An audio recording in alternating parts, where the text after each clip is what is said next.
بسم الله الرحمن الرحيم والسماء والطارق وما أدراك ما الطارق النجم الثاقب إن كل نفس لما عليها حافظ فلينظر الإنسان مما خلق من ماء دافق يخرج من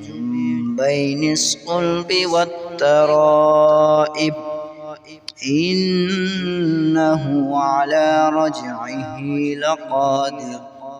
يوم تبلى السرائر فما له من قوة ولا ناصر والسماء ذات الرجع والأرض ذات الصدع إنه لقول فصل وما هو بالهزل إنهم يكيدون كيدا وأكيد كيدا فمهل الكافرين أمهلهم رويدا صدق الله العلي العظيم.